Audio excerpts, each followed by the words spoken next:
All right, all right, all right. Greetings and welcome back once again. This is Amuna. I pray everybody is doing well. We are going to jump back into this real quick. I've been going over in two different sessions this conversation around Saul and David and seeing whether or not Saul hated David.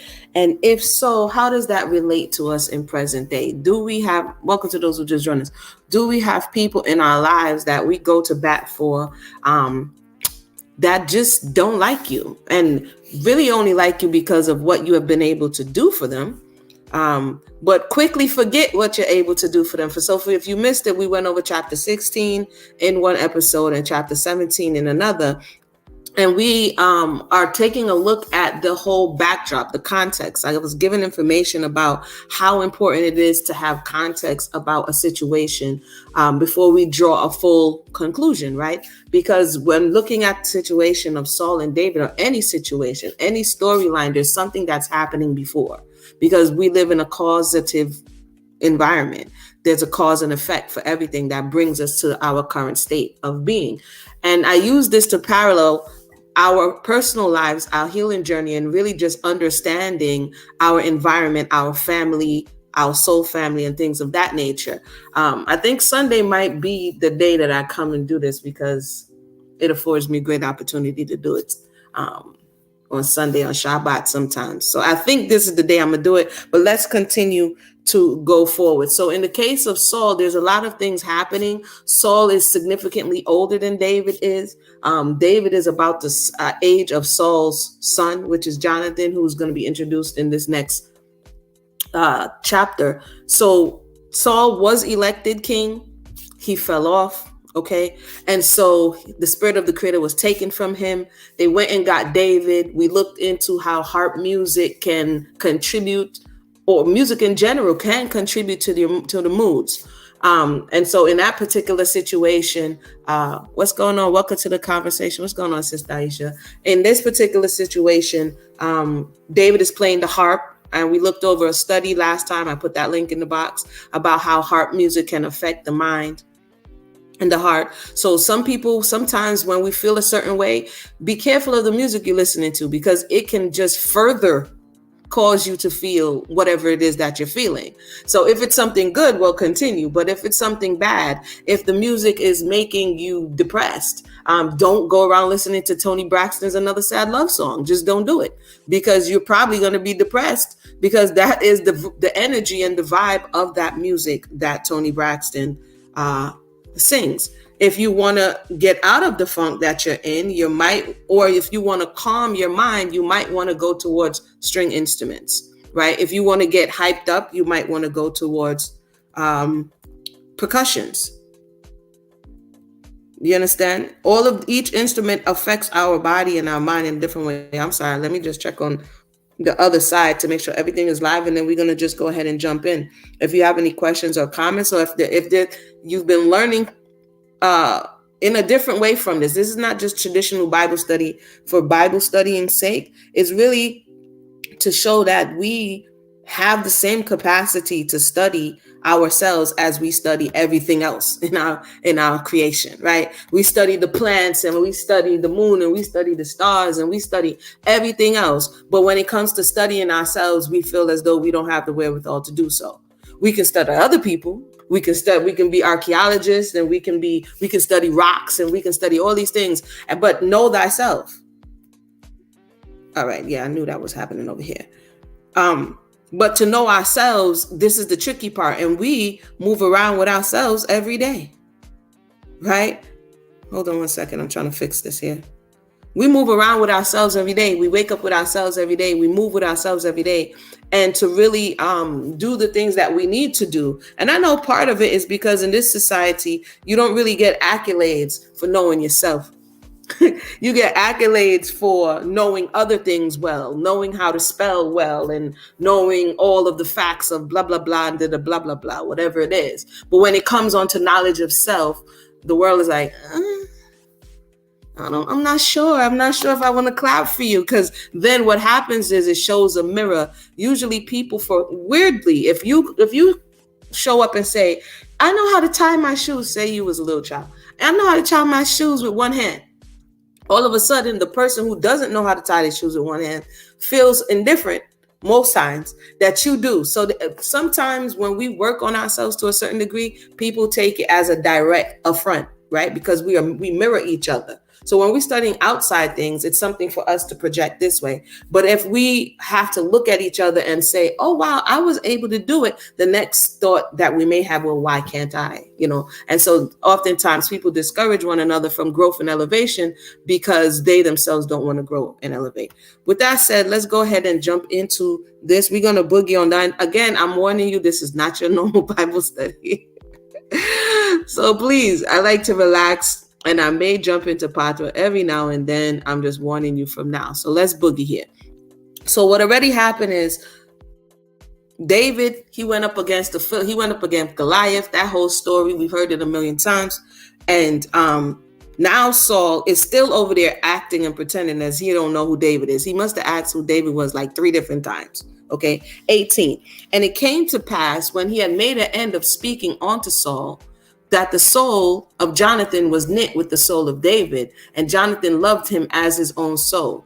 Now, again, Jonathan and David would be about the same age, or Jonathan may be like his older brothers. Remember, David has 8 brothers. He's the 8th of 7. Okay. So it would have been like a brother kind of vibration. And it would have also been that everybody know what Dawid just did. Welcome to those who just joined us. Everybody knew what Dawid just did. Dawid, this little small guy, this little ruddy guy, he just went up against this big bad Philistine. So there would have been urban lore. His name would have been hot in the streets for that dude. Okay. And so now he's in the house. I thought he was in the house before playing the harp, but it may have been another scribe who wrote this. Okay. 2. And Saul took him that day and would let him go no more home to his father's house. So Saul, who before, is having this own internal conflict. I would say that sometimes in the parental spaces, sometimes in adults, they're having their own internal conflict. This is what's going on with Saul right now. He has his own problems. The spirit of the Most High left him. He got duppies bothering him at night. He got evil spirits on him. Okay. And David is just a tool to him. Right? He sent this young boy out to war. David is a tool in his hands. Sometimes parents, elders, boss, they only see you for as much as you can do for them. Right? Remember, the conversation for this is, did Saul hate David? Right? So let's continue.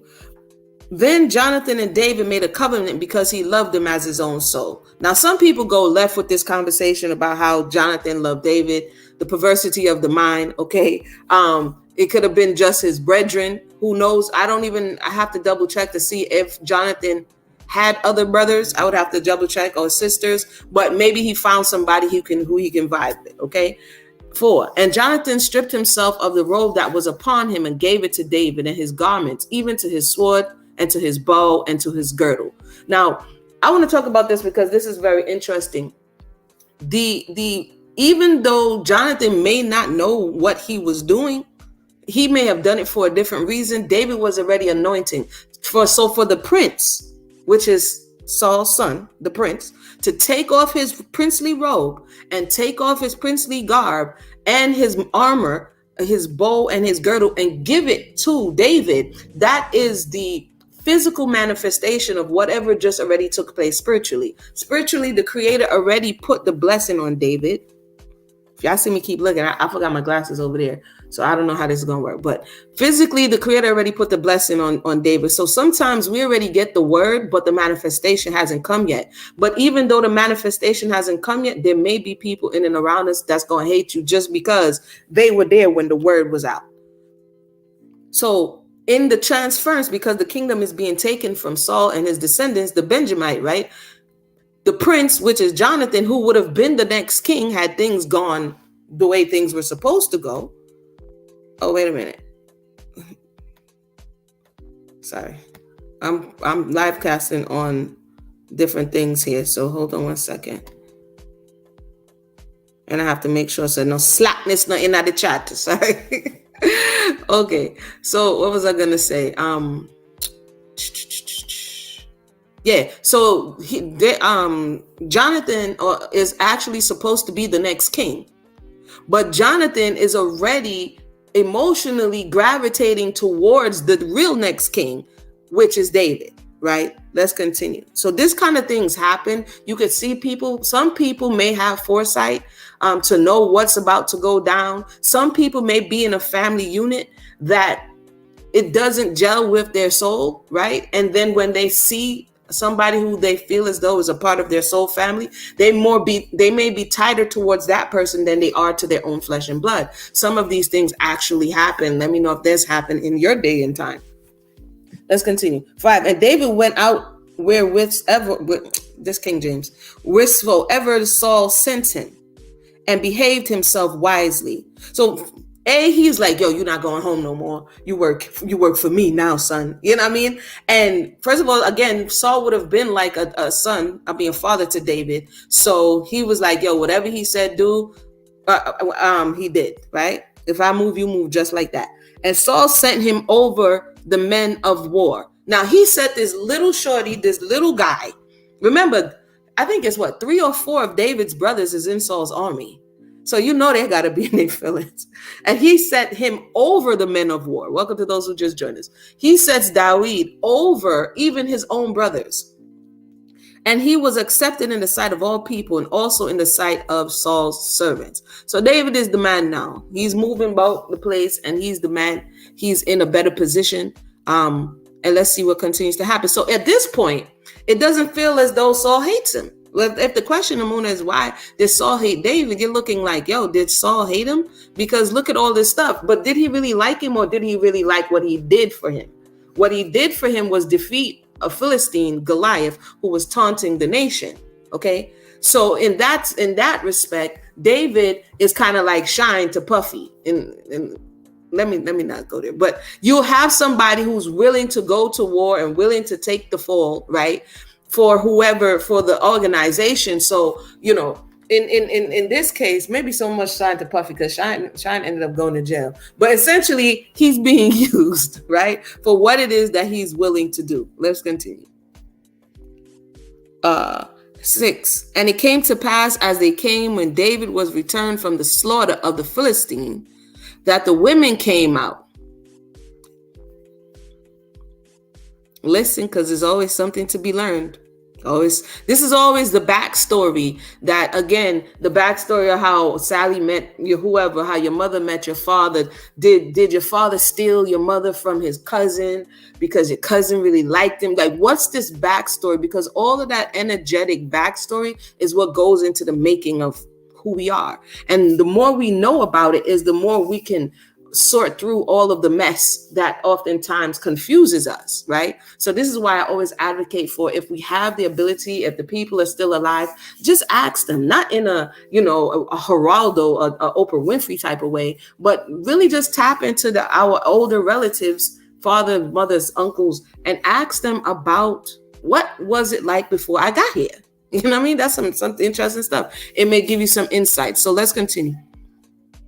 So essentially, if this was Shlomo, Solomon would have had a one-up because he would have had the ability to know what the situation was like before he got here. This is why I say it's important. Solomon comes into the story later. He becomes king later down the road. But before Solomon was his father, and you got to know, apple don't far from, or chip don't far from the block, and apple don't far from the tree. So we're seeing how, if let's say we playing Solomon, Solomon would be going back and saying, this is very interesting.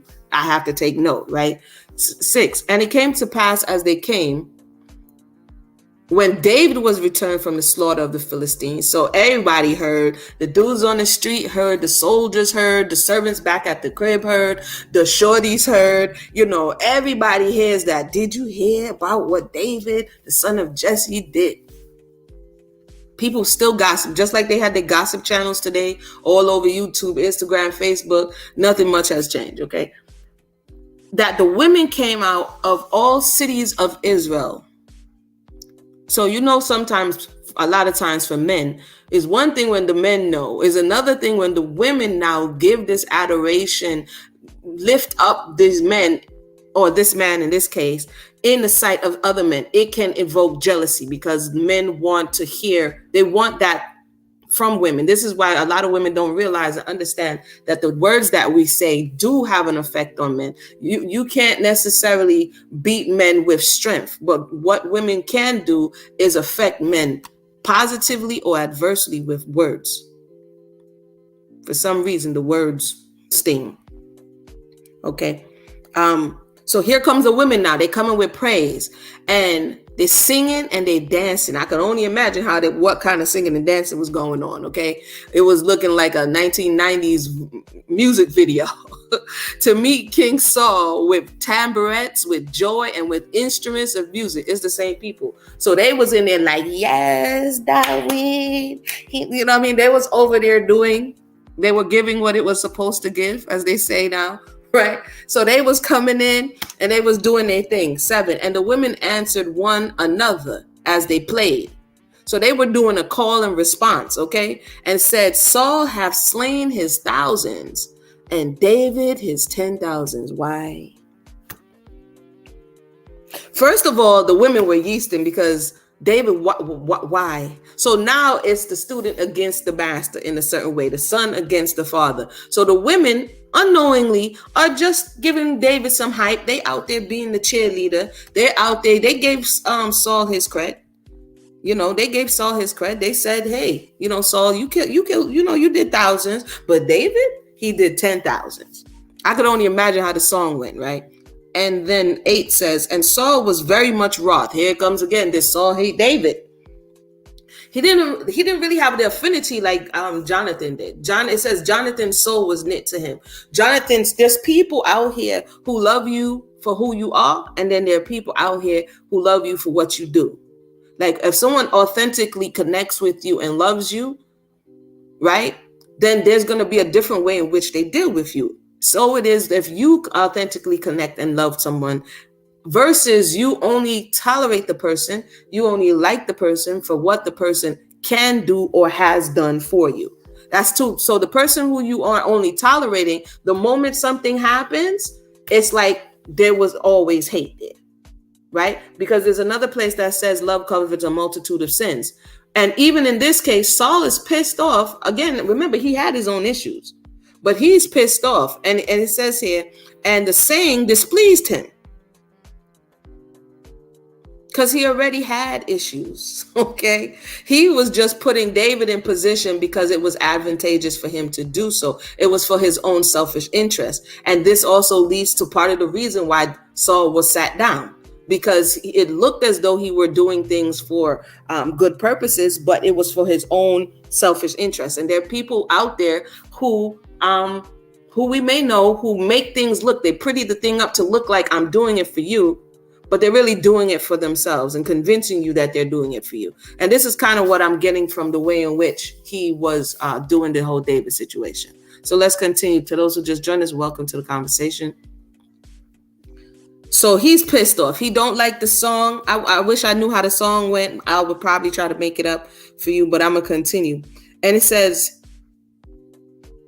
and Saul was wroth. I mean, he was pissed. He was heated. Okay. He was heated. And the saying displeased him. And he said, they have ascribed unto David 10,000.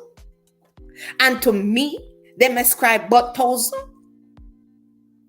And what can he have more but the kingdom? Remember, he already have the kingdom. You just didn't get the memo yet. They just didn't show up to you yet. But Saul is already in his feelings. He got vexation at night. He have evil spirits bothering him. Now this little shorty came up on the block, and now he getting a new rap song. Like David just got a new rap song. He just got a new single. The shorties came out and they was like, yes, David. Right. And he was like, what? They just dropped a new thing. So Saul took it like a diss track. Like, how you going to come out here talking about, this shorty, he just came and he killed 10,000s already? No such thing. No such thing. 9. And Saul eyed David from that day on. So he right there, he was giving him the evil eye. He evil eyed David from that day.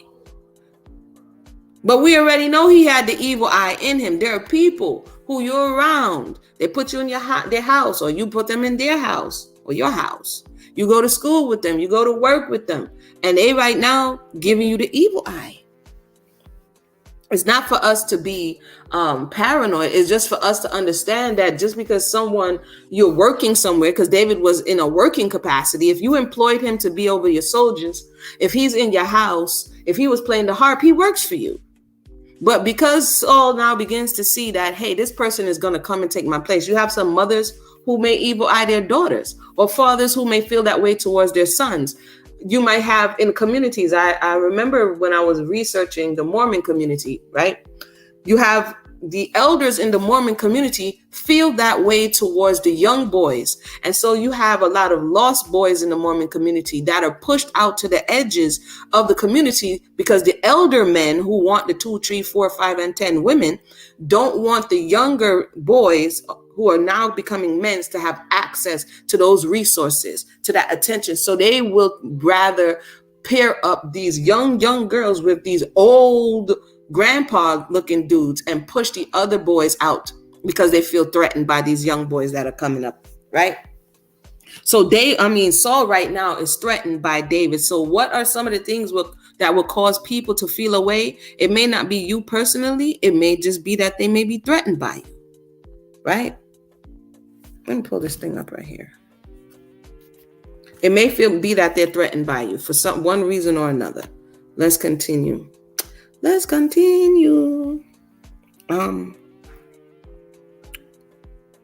So he eyed him. He was over there giving David the evil eye. And David just got a new release. He got a new single. It's on the Israelite Top 100. Okay. He's not probably even picking up that he has enemies in the camp. Okay. And where are we? And it came to pass on the morrow that the evil spirit from God came upon Saul, and he prophesied in the midst of the house. Now, again, this is interesting. He eyed David in a negative way. And the next day, this evil spirit comes upon him. So when people are in these lower vibrations of jealousy, anger, because he was angry, he was wrought, hatred, indifference, these things are what keep us here. And when we're vibrating very lowly, then it opens up the door for lowly spirits to adhere, because these spirits need these low energies to feed off of. It's like if the house is dirty, then rodents will inhabit the house, because rodents need a certain food and they produce filth. So this energetic vibration of the house or of the location or wherever it is, because it's in a low state, then these pests, roaches and rats and all kinds of things, they can live there. So it is energetically with things that we can't see. It's not to say that emotions are not something that we need to experience, but if we stay in this, it's not that you're not going to have a dirty dish, but you are going to wash it, hopefully. It's not that your clothes are not going to get dirty. You wear it every day, but then you clean it.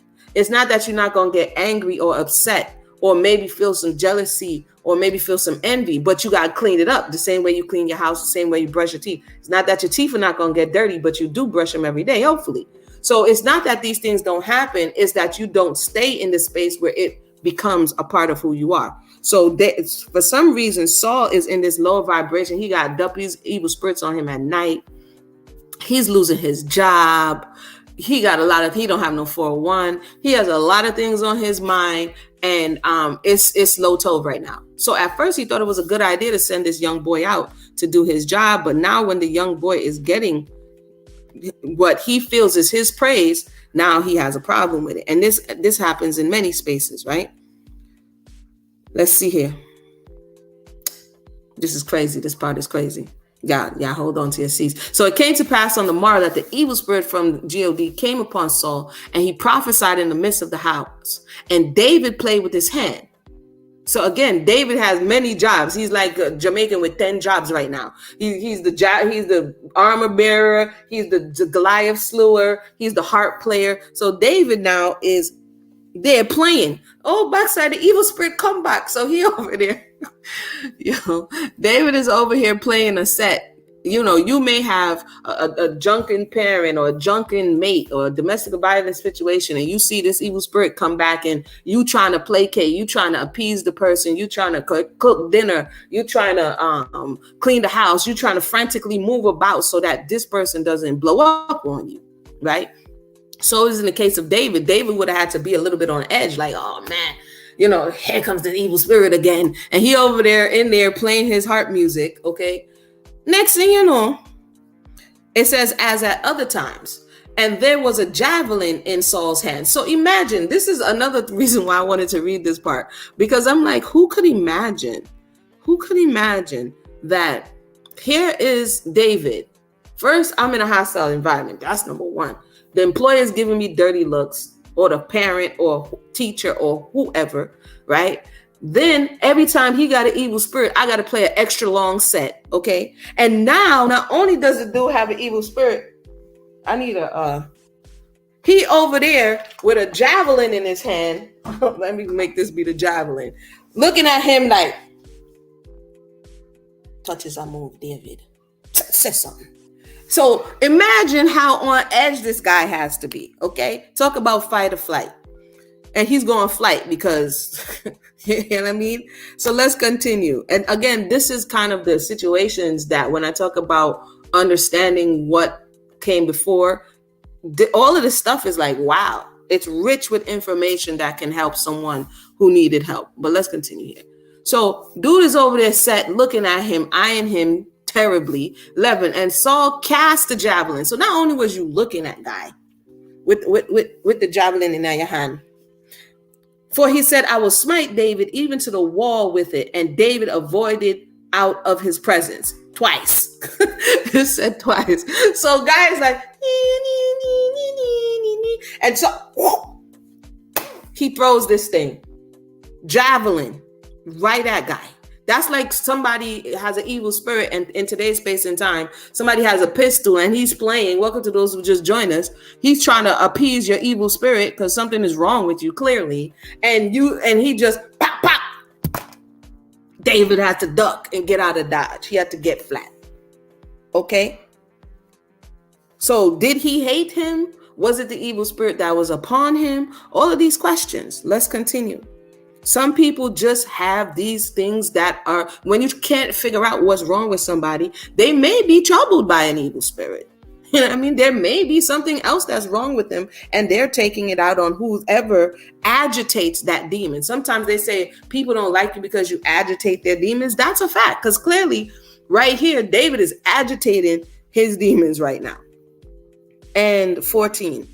No, 12. And Saul was afraid of David because the Most High was with him and was departed from Saul. There are people who can see your halo, as they would say. People who can see that the Most High is with you within your family, especially if you're coming from a toxic family unit. And they will dislike you because of the light that's coming from you. In the case of David, this is what was going on. And he was quite young. Let's not forget, he was young. So this is happening where he had some issues at the home front. He's the last. He's seemingly not considered.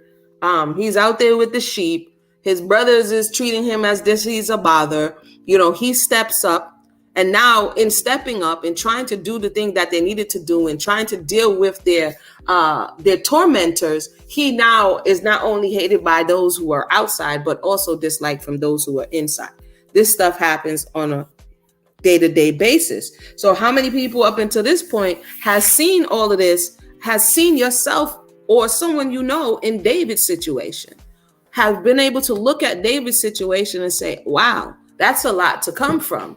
So just because you're chosen doesn't mean the life is going to be easy. Sometimes it gets harder.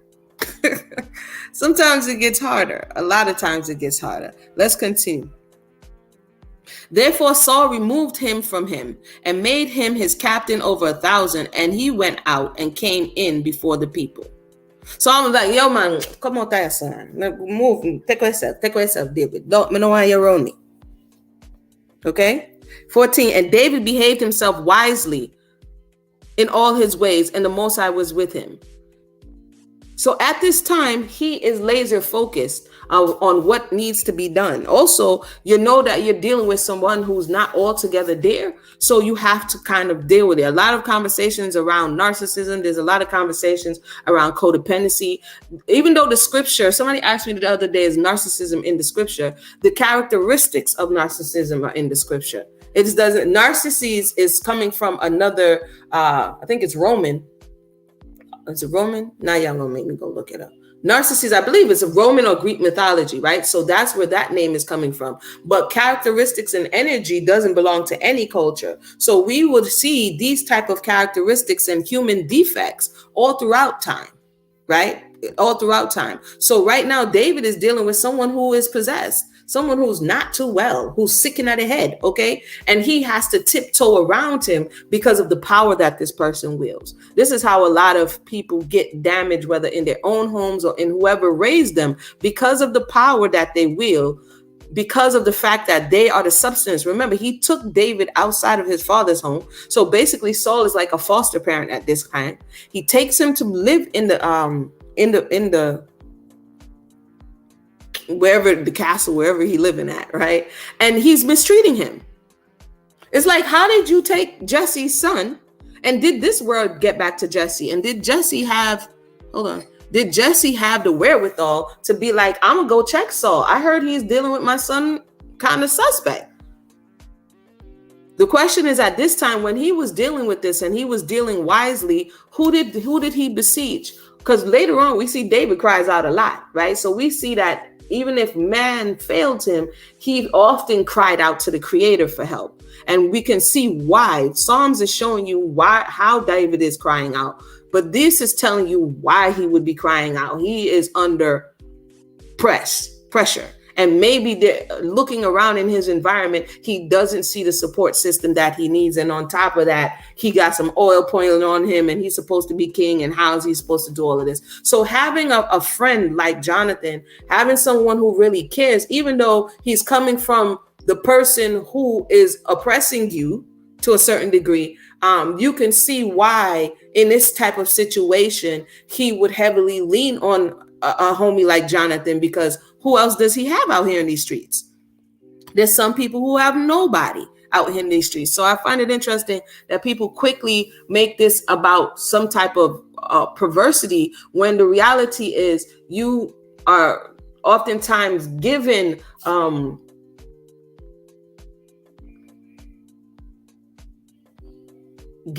type of solace in the troubles that you may be enduring at the time. And for David, that was Jonathan. But let's continue.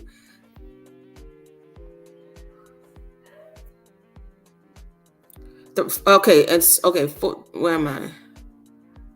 15. Wherefore, when Saul saw that he behaved himself very wisely, he was afraid of him. 16. But all of Israel and Judah loved David because he went out and came in before them. And it's interesting that they say why they loved him. They didn't love him because they thought he had a good personality. They didn't love him because he made them laugh. Again, some will love you conditionally.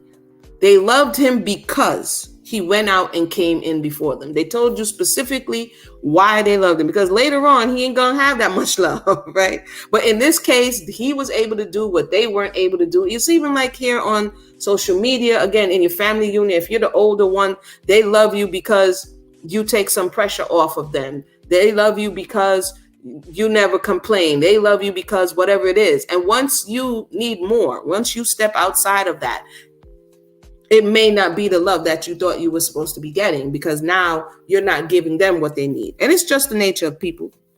17. And Saul said to David, behold, like, bro, why are you still talking to me? Like, after you shot after the guy, okay, twice. After you and your little dumpy evil spirit keeps tormenting you and you tormenting him, okay, after you was over there giving him the evil eye, he comes and says, behold, my elder daughter Merab here, will I give thee to wife. Only be thou valiant for me and fight the Most High's battles. So now remember, there was some consolation. This is why David did it in the first place, because there was some consolation prizes that we read attached to him defeating Goliath. Okay, so now here goes Saul Even though we already know Saul won't make the best father-in-law, he's like, all right, see my daughter here, but I need you to kill some more people. For Saul said, let not thine hand be upon him, but let the hand of the Philistine be upon him.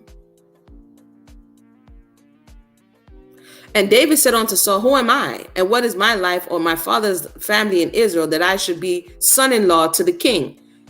David, we like the humble act, but you already got the green light, brother. Okay? You already got the green light.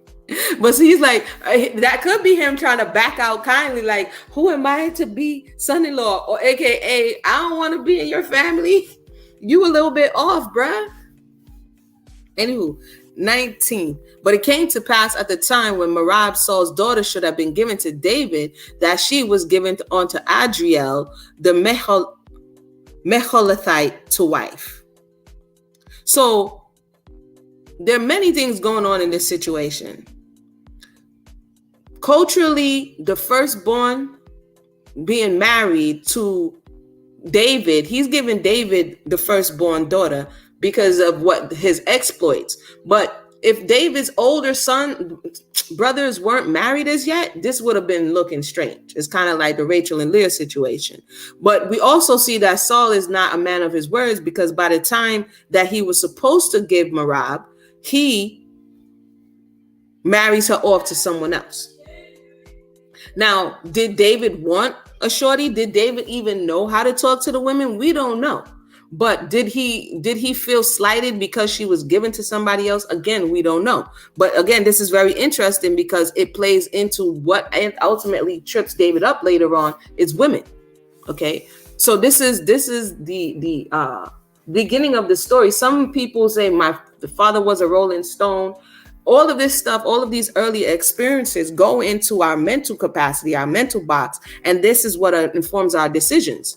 And people oftentimes get tripped up by it as time goes on. So in this particular situation, his first experience with the women are that they're gassing him for what is it that he does. And oftentimes when we get positive reward for doing something, we feel incentivized to continue to do it. So he got positive reward. He got a new single with his name on it. He got the feature, and Saul was the backup dancer, and he got positive rewards. Welcome to those who just joined us.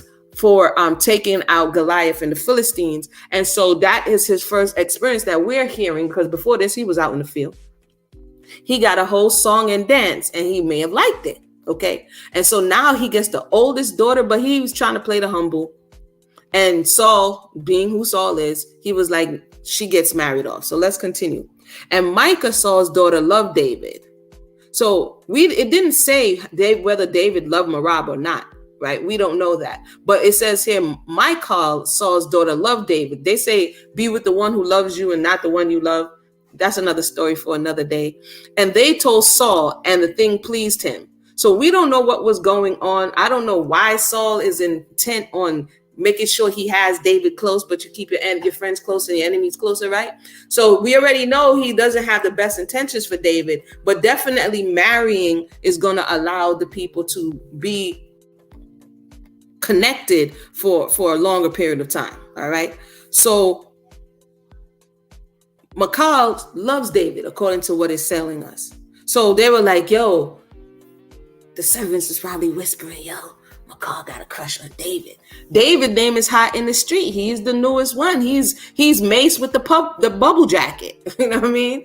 He's out here and he is the hot stuff right now. 21. And Saul said, I will give him her, that she may be, listen to what he says, a snare to him. So Saul, not only do you have an evil spirit on you, you are willing to use and exploit your children to meet the desires of that evil spirit that is on you. So not that they will have many grandchildren and they will bless me in my old age. It says that he will give the daughter to David so that she will be a snare onto him. And that the hand of the Philistines may be against him. Remember, you're mad because you did not get the feature on the album. Remember, it's a song and dance. When we see what gets people caught up today, in today's space and time, there's nothing new under the sun. It's the same people. People have beef, rap beefs over music. They have diss tracks. They get upset when more people get more accolades than they do. So again, for those who just joined us, welcome to the conversation. How and what are we talking about? And how does it relate to our life in today's space and time? It relates very much because we watch this. What's happening is this is lifestyles of the Israelites, okay? And they are on, they are trending, okay? I'm gonna use today's terminology. David and Saul are trending, but actually David is trending number one right now. And the women and the community have a crush, and everybody's feeling David. The men love David because he's strong at war, and the women love David because he's short and ruddy. And he over there, he slew he was a big bad man, and he slew Goliath, and he's out here doing his thing, and he could play music, so he got the little music playboy vibe going on, right? And it's similar to what we would be looking at today, okay? His face is plastered all over the internet, and Saul is in his feelings. He's over there on his For You page, pissed off because he is the OG. He's the one who put David in the game, and David is getting more likes, clicks, and shares than he is. And he wants to make sure that he puts him in a spot that he's going to get a scandal from his own daughter. This sound real soap opera-ish, don't it? This sound real TMZ, real Shade Room. He's going to get scandaled by giving him his own daughter. And let's read it again. I will give him her that she may be a snare to him, and that the hand of the Philistines may be against him. There are some people, like they say, the person is an op, right? The person is a handler. We see some people who all of a sudden get money. This concept is not new. Okay, stick with it. Stick with it. They get money. They just came up, and all of a sudden they get this woman given to them, especially the men. They get this woman given to them. And later on, you're like, was she a handler? Was she built there to be an op? He is literally putting his own daughter, so that in Saul's mind, his daughter would have to listen to him. He didn't factor in that she genuinely loved David, because as an op, like Delilah was an op, she would be have an affinity towards her people. Once again, the same Philistines conversation.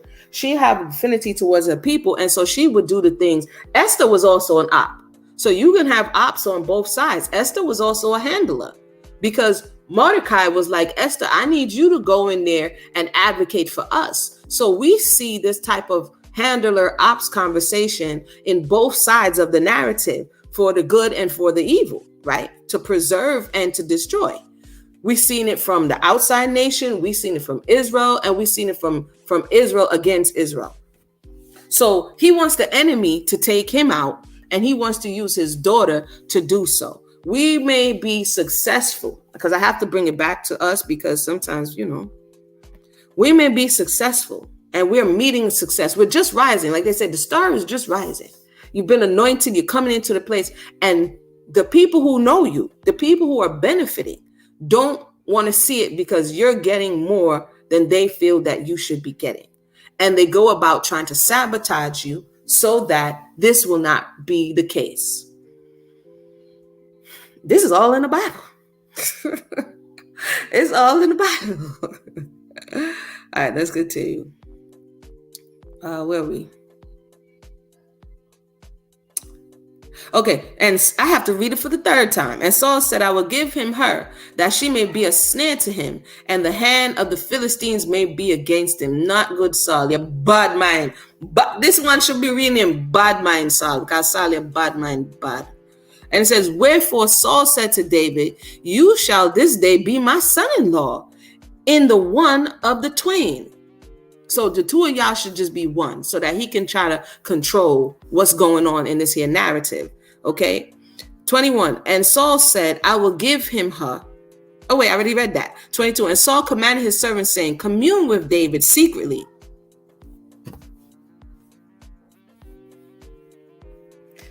And say, behold, the king hath delight in you, and all his servants love you. Now therefore be the king's son-in-law. So he sent more ops in. He sent double agents in. He sent, because remember, it said David right now, he has blind spots. He doesn't have a lot of day ones. That's number one.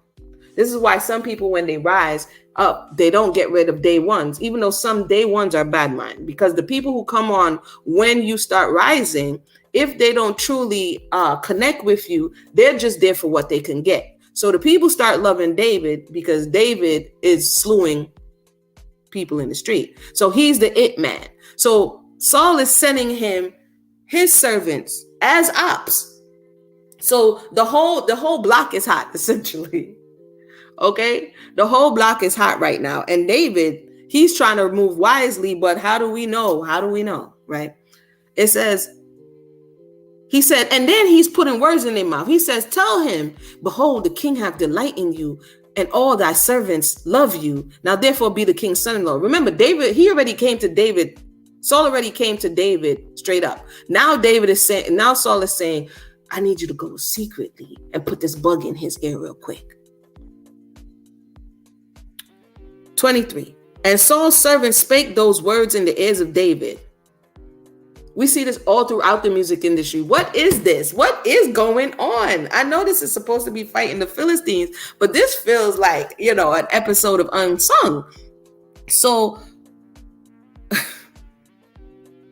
and Saul's servants spake those words in the ears of David. And David said, seem it to you a light thing to be a king's son-in-law, seeing that I am a poor man and lightly esteemed? So even though his song was on the top 100, he wasn't seeing the royalties yet.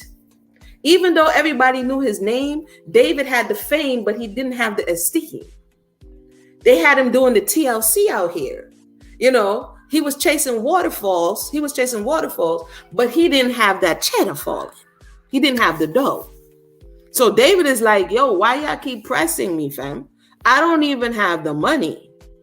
And look at what was on his mind. Is it a small thing to be a king's son? So he's still looking at that this guy is the head man in charge. Even though he was anointed, even though the prophet told him that it's you got next, he didn't see it. And so because he didn't see it, welcome to those who just joined us. Because he didn't see it and because he didn't have the money, I think there was an episode of, Shalom, brother, welcome. I think there was an episode of back in the day, Yo MTV Raps, when I think it was Method Man, and they wanted to do a show on where he was living, and he was living in the projects, and he took him into the house. It was kind of like, you have the name, people know who you are, you're just getting on the scene, but you don't have the money, and you over here telling me to marry her for people to think it's a come up. 24. And the servants of Saul told him, saying, on this matter spoke David. David's like, yo, I don't have no kesef. I don't have any bling. I don't have any chains. And you trying to show me up. 25. And Saul said, thus shall ye say to David, the king desire not any dowry, because that was also something that it was important culturally, is that you want to marry. This is why in some places, that was a dope episode. In some places, men can't afford to marry. Here you have unemployed men without jobs saying that they want to marry people's daughters. Like in other places, and even in today, you didn't have anything to secure her, much less how do you think you were going to marry her, right? So David is well aware that he doesn't have the economic status to marry. Welcome to those who have just joined us. To marry a king's daughter. So it is with us, even when we're trying to level up and people say, fake it till you make it. But internally you feeling like David, like, yo, I don't even have what it takes to do what I need to do. I don't have the access. If you're in business, you don't have the access to business loans. You have the ideas, you have the concept, you have the will, but you don't have the agency in your mind to do those things, because when you're looking at what they say is required for you to do these things, you don't fit the bill, right? So in David's mind, he's holding himself back. He never said, nah, shorty's ugly. Nah, I don't really like her. He automatically is going to his capacity to provide. And he's like, yo, I don't have that. Okay. So they wanted David to be hypergamous, but he wasn't sure about it. Okay. And the servants of Saul told him, saying, on this matter spake David. 25. And Saul said, thus say ye to David, the king desireth not any dowry, but 100 foreskins of the Philistines, to be avenged of the king's enemy. Remember, the king already had bad intentions for David. He already wanted Micah to be a snare. He already wanted David to go into battle and to die at the hands of the Philistines. And so he knew to a certain degree David doesn't have a dowry. So he sets this mission impossible for David to accomplish. But remember, the anointing of the Most High already left Saul. It's on David. So all of these little tricks that he's trying to, these traps that he's trying to set for him are not going to work. Right? There's a saying that when you dig in one pit, dig two. There are people who may try to set traps for you or for your ancestors, those who came before you. And if those traps had worked, you or I wouldn't be here today. But lest it had been for the Creator who allowed us to be here this day, we know that those traps didn't work. Okay, so people can plan, but if the Most High has chosen you to do a thing, the thing shall be done. It says, so he was like, nah, don't worry about the dowry. Just get me 100 foreskins. So we know what it's going to take to get another 100 foreskins. This is similar to the story of Simeon and Levi, right? With Dinah and Shechem back in Genesis. Okay. They had the idea to get the foreskins because they were upset that Shechem violated their sister. He didn't ask for her. He violated her. And therefore they were going to teach him a lesson. Now, in order to get the foreskins, either he has to get the Philistines to comply and enter into this covenant of circumcision, or they have to be taken out and then he gets the foreskins. And then I always asked the question before. I was asking Sister Mayana, whose job was it to get the foreskins? It says, but Saul thought to make David fall by the hand of the Philistines. So he had a naughty plan. Okay. He had a terrible plan in mind for David. Where are we? And when his servants told David these words, it pleased David well. They must have think like, David, you're not too good in the head. Like, what is really good with you? You be agreeing to some real kamikaze missions, yo. It said it pleased David. Okay, he didn't have the resources, but he had the will. He says, well, to be the king's son-in-law, and the days were not expired. So David was like, what? That's it? 100 foreskin and nothing that, man. Give me a little time and me go get it for you. David was litty. 27. Wherefore David arose and went, he and his men, and slew of the Philistines 200 men.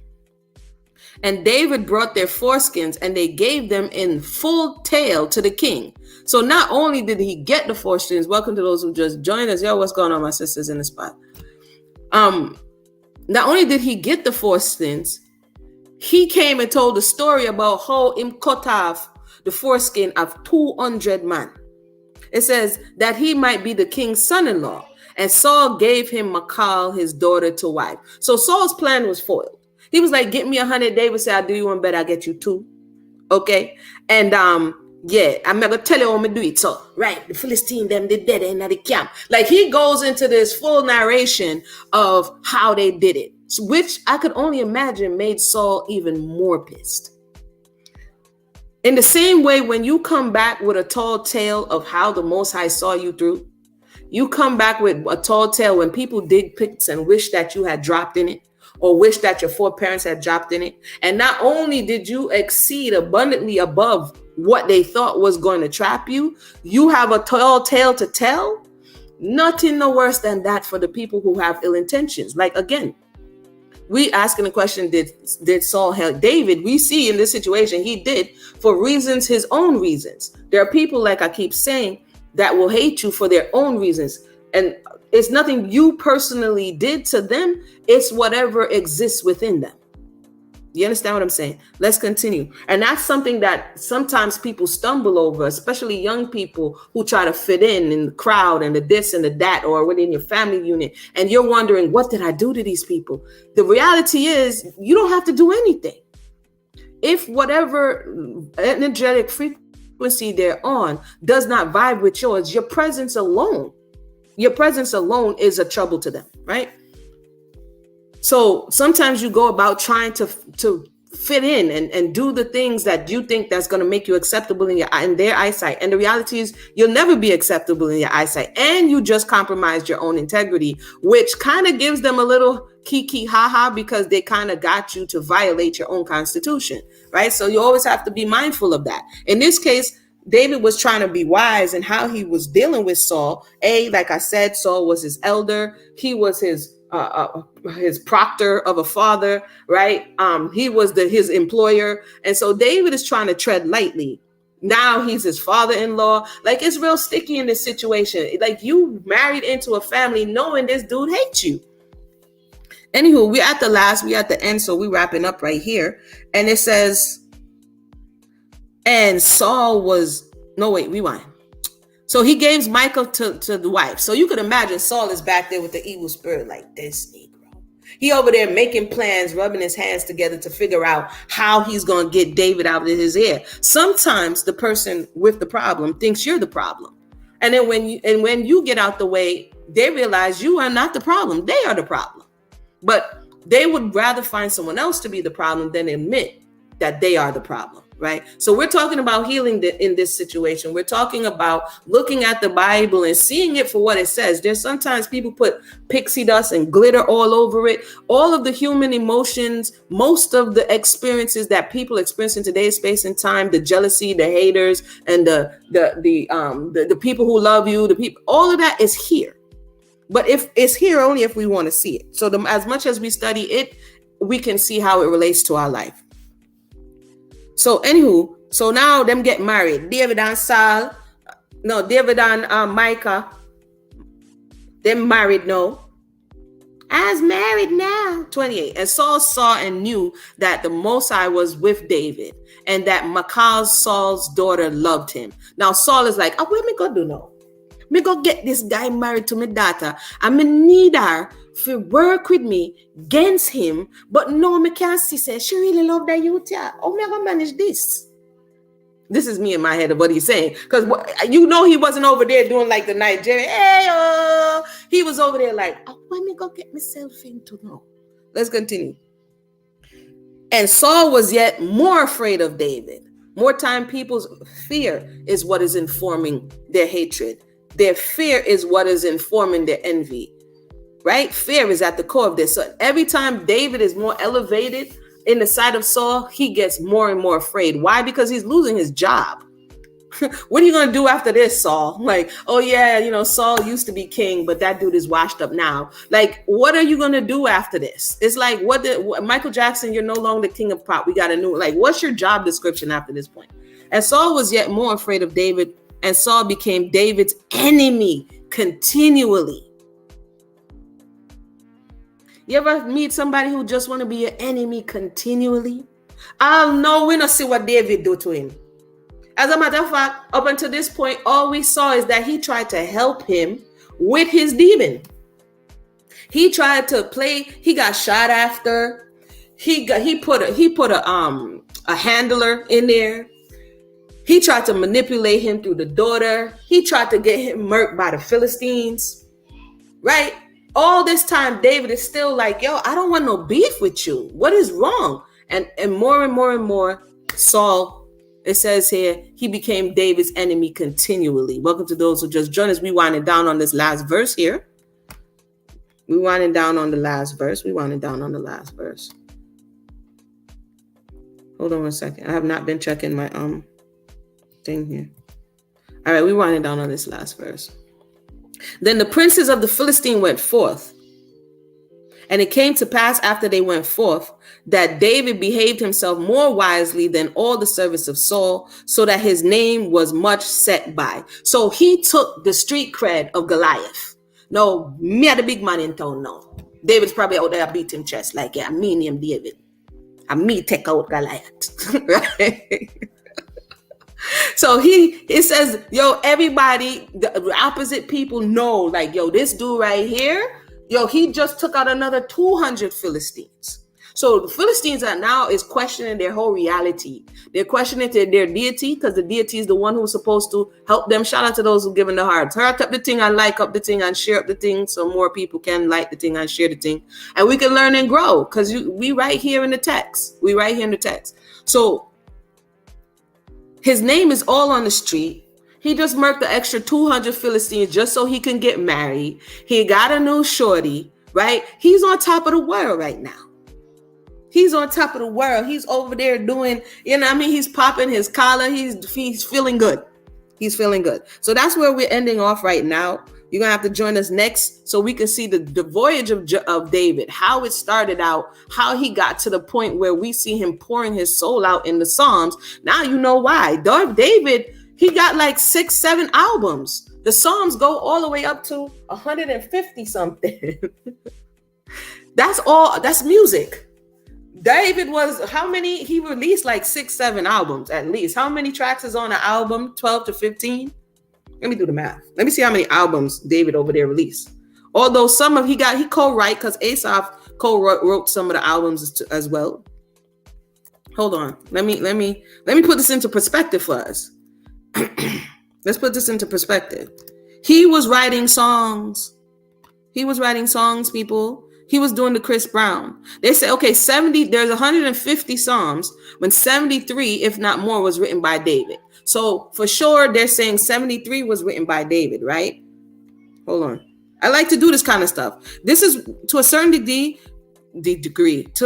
people in today's space and time are obsessed with celebrities. So were the people in antiquity. David was a celebrity. He's the equivalent to what a Chris Brown would be, a Kanye would be. Let's see, about roughly, if it's 12 songs, told you he released like 6 albums. If he put 12 songs on an album, 12 songs on an album, he released about 6 albums. Okay, he had some gospel records in there. Okay, what they would classify as gospel records. You know what I mean? He had some praise and worship. He had some diss tracks. He had some Tupac hit him up in there. When he's talking about what the Most High should do to his enemies, David was over there doing the hit him up. He was doing the Biggie and Tupac. He was doing the Who Shot Ya. Like, I'm trying to see. Spirit says, wow. I mean, is it me or am I bugging? Let me know if I'm bugging, because, you know, my mind could be like, when are you bugging? But I don't think I'm bugging. So he was a musician. He was hood. He wrote tracks. He had lyrics. He had bling, and he had shorties. Bing! Who was David? We should play Who Was David. You know what I mean? He could sing. I think he could sing and rap. I think, you know, from what I'm feeling from him, he had a little rap in him, you know, but he can also get his sing on, because he was a true musician. He played the harp and he had lyrics. He was overdoing the John Legend. You know what I mean? I'm just saying. That's my thoughts right there. So did Saul hate David? Yes, indeed. Okay. Yes, indeed. He tried to take the dude out. So when we hear people hollering about what Jay-Z did to such and such, and when we all in it, click, click, click, let's go in shade room, let's go in this, let's go. This is the ancient version of the shade room. This is the ancient version of TMZ. What we're reading is the ancient version of the gossip network, in the sense of what we heard, what happened. Saul is over there plotting, you know, he don't want to come off the throne. You know, all of this stuff, I heard he's the next dude. All of this stuff is all in this very story. And we see how people, the Dame Dashes and the Rockefellers, and, you know, what did he say? He said, I don't got no drip. Let me go back to where he don't have no drip. Hold on, wait a minute. David said,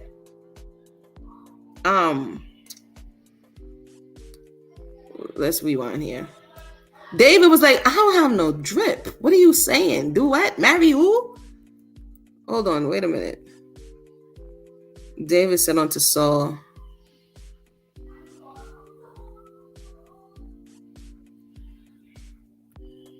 oh, here, 23. And Saul's servant spake those words in the ears of David, like, yo, shorty is checking for you, fam. You should holler at Micah. Have you seen her? Yo, I heard shorty is checking for you. You should get with her. And her pops is down. You hear about the young girls coming in the industry. This one wants Aaliyah, and that one wants whatever, and this one is upcoming, and they have their designs on who they want, when, where, how, and what, right? So the servant is like, yo, David, you know what I mean? What's really going on? And David is like, what did I say? 23? He says, is it a light thing to be the son-in-law, seeing that I'm poor and lightly esteemed? He was like, yo, I'm lightly esteemed. Let me look up real quick. I'm not going all the way into the deepness of the Hebrew study, but lightly esteemed, he wasn't feeling himself yet. But there was another part where he was saying that he didn't have what he felt like he should have had to be comfortable in this space, right? He was in the room, but he didn't fully feel comfortable in the room. But now that he has the daughter, he has the girl on his arm, he has the street cred, he has people singing his name, you understand? And he has the position. Now in his mind, it's up from here. Remember, he was a humble street boy. He was a humble guy from the pastures. He was a humble guy from the pastures out there with the sheep. And now he's in the king's palace with the king's daughter and a name that's renowned. When they say David, and people be like, ooh, yo, I heard that dude is nothing to mess with. People are watching right now. I think it just finished, the Tory Lanez situation. Again, it's like how people are watching it and wanting to see what happened. They don't even know the person, but they heard about the person and you want to see what's going on in the person's life. This is the same thing here. Let me know if you enjoyed this. I will come back again so that we can continue on with Did Saul Hate David, and continue to look at how hate looks sometimes. Even though we may be distracted because of all that's going on in our life and so many things are going right, we may not be aware that hate could look a kind of way. He was a hot boy. Yeah, man. David was the guy. David was the man. All he needed was the fits. He needed some new gear. And but by the way, earlier on, Jonathan gave him his gear. He gave him his first polo. He gave him his first whatever the name brand is. You're welcome. You're welcome. Jonathan gave him his gear because it said Jonathan was feeling him in full. And Jonathan stripped himself of his robe that was upon him and gave it to David, and his garments, even his sword and his bow and his girdle. So Jonathan gave him his piece, his bow, which is his piece. That's his. We on social media, but that's his burner. He gave him heat. He gave him garments, and he gave him his robe. Jonathan was like, no worries. I'm going to put you on, David. I'm going to put you on. But David didn't fully embrace it yet because he wanted his own. So let's wait and continue to read this whole series because it's getting good. I enjoyed it. I'm glad you guys enjoyed it. And we will talk again soon. Let me turn off this one here. Everybody have a blessed day. Stay safe. It's cold out here in these streets, people. Even down here in the dirty, it's cold. It's cold. That's why I got on these long sleeves, because it's cold. All right, we'll talk again.